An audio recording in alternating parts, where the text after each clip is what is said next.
In truth, our spirit guides are an outside representation of our own divinity, of our own guidance. So right now, I feel much more comfortable relaying this kind of information to you by tuning into Monz, my spirit guide, who is the all-knowing, benevolent version of myself without all my bullshit getting in the way. Okay, if I try and answer these questions for you right now at this period in my life, my own stuff is going to get in the way, my own filters, my own judgments, my own preconceptions. This is how I best move that aside and connect. And Monz is very real. He's very visceral. He's a soul tribe member. And he's also me.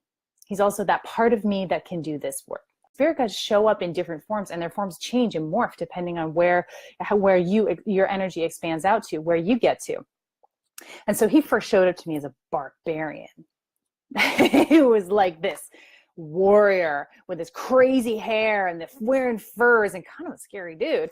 And then as I started to do my spiritual work, and he showed up, I felt him first. I felt this, whoom, energy. And then he showed up on my left-hand side and I could just see the peripheral. I couldn't see him very clearly, but I knew it was him. I knew I had met my spirit guide.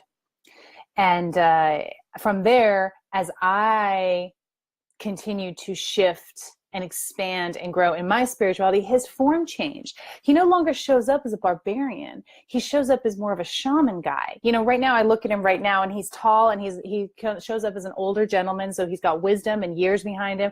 He looks to be maybe in his late 60s. If I was going to give him an age, and his age goes up and down too, depending on the energy that I need for myself, for the information for myself, and to relay to others.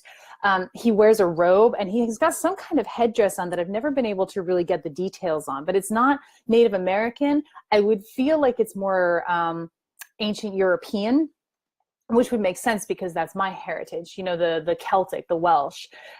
So it makes sense for me that he would show up in that way. And he wears this long sort of robe, and his shoes are he has covered feet, but his shoes are leather and soft and malleable. And so he can really feel the earth underneath them. He holds a staff a lot of the time, not all the time, but often he holds a staff. So that's how he shows up to me now. And he will continue to shift and change as I grow and I expand.